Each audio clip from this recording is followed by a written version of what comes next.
Welcome back, guys. Tonight, I made a dead blow hammer. So this will be a product review, but it will not be over a dead blow hammer. So with that said, let's go check it out. Alright guys, so this is what it's made out of. InstaMorph. I actually saw it on Tyler YouTube's channel recently, and I really want to get my hands on some and make something to see just how strong it is. It is a moldable plastic, for those of you that probably don't know, because I had never heard of it until I saw his channel.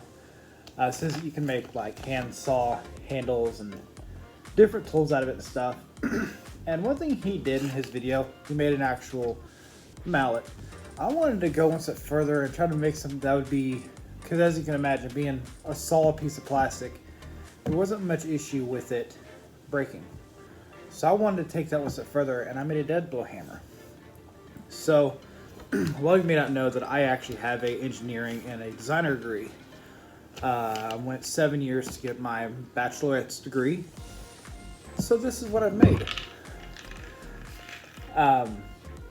It's a dead blow hammer.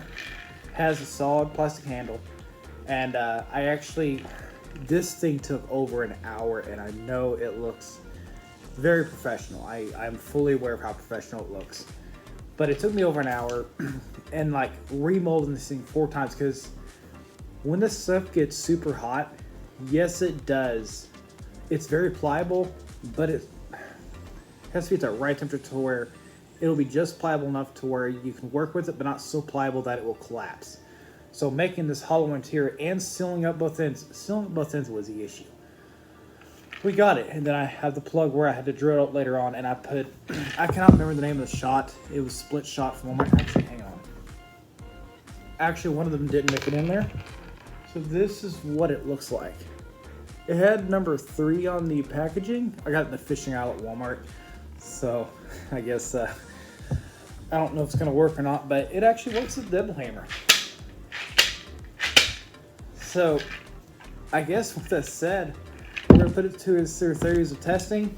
To be honest with you, after all the work that I put in this thing, I almost don't want to see this thing fail, because it was really hard to make. With that said though, I do want to see if it fails for sure.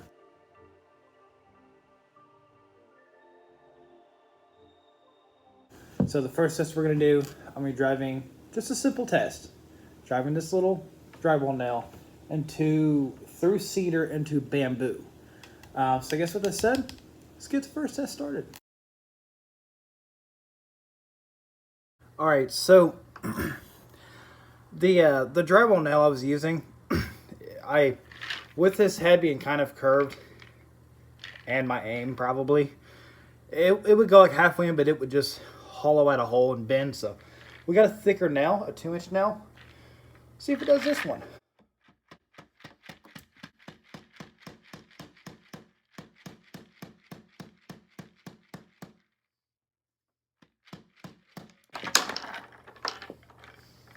All right, the plug failed on it.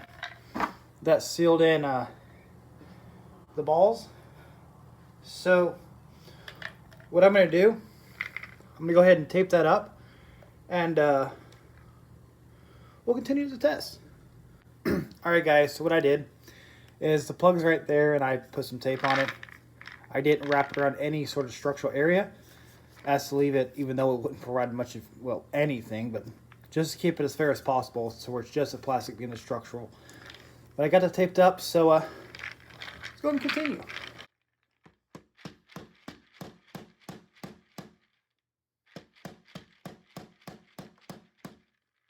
Alright guys, I don't think there's enough momentum and weight here to push this thing in, because it's not driving it anymore.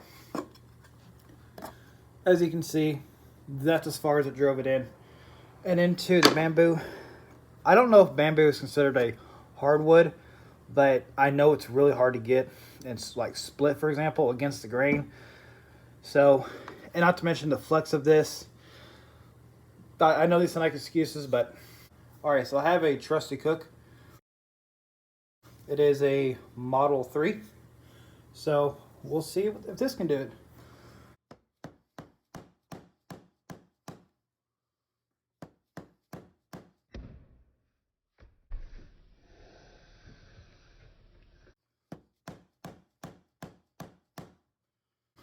All right, it's having about the same result, to be honest.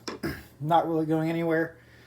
As far as damage to each unit, see if I can show this to you guys. I have the dot there right there. You can barely see those little dots. And then for this one,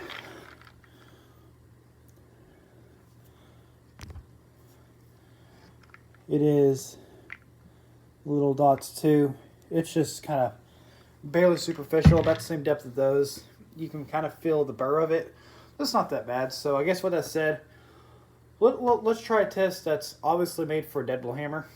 Be back in a second. All right, so here's what I want to do. And by the way, I put E6000 on this cap, so that's why it doesn't have tape on there anymore. What I want to do, because deadbolt hammers are basically a rubber compound, which means it's pliable. The rubber itself is, and it will make way and not damage fasteners like this fine thread here. With this plastic, although it seems to have about the same hardness, maybe a little bit softer, it's not pliable at all. So I'm kind of curious as to see if it's going to damage these threads. And just to show you what the threads look like, this is what they look like beforehand. They look perfectly fine. When I get down, I'm going to hand thread this and see, well, if it's super obvious, what's going on. So I guess with that said, let's start with the test. All right, so for the test, I'm going to start with some moderate hits, and then I'm going to do like really aggressive hits if that works out okay. So get started.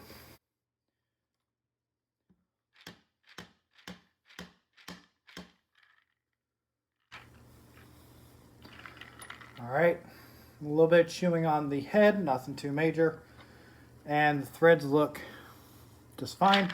Let's do some heavy hits.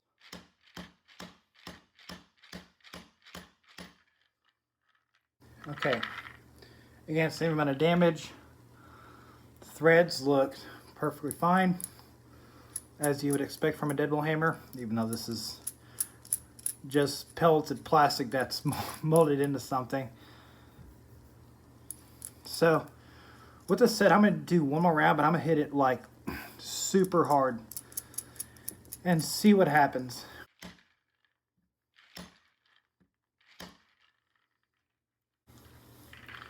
All right. Again, same amount of damage. I'm going to show you the damage on the hammer in just a second. Threading this, I don't really feel any extra, which I didn't suspect it would have an issue with that, but that is something very important, that it has the mass, which obviously being how this is handmade, you could make it much, much bigger and heavier, because I actually used an entire packet of that stuff to make this. And just to see the damage, where's it at? That's the damage. And this layer, when I made it, it's about that thick, which is probably 1/6 of an inch. So far it's holding up well. For the last test, what I'm going to do is we're going to hit some stuff as hard as I can and see if we can break it. All right, guys, so here we have the final test. It's going to be the deadbolt hammer versus two very unforgiving objects. And I'm going to be hitting it as hard as I can. I do have gloves on because the chances of me getting hurt are extremely high if this thing either bends or if it breaks. So I guess without further ado, let's go ahead and see what happens.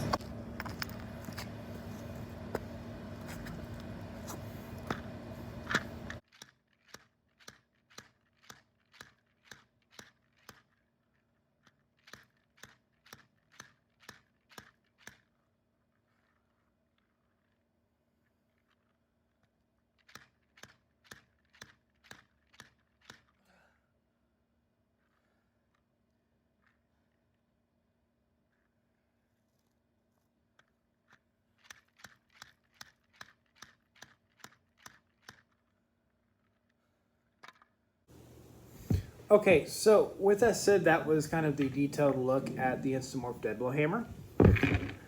Again, it greatly exceeded my expectations, and I am very pleasantly surprised by how strong it was. With that said, I do want to get something out of the way right now, and please, do not do anything you've seen in this video for yourself or anyone else. This stuff is not made to do this.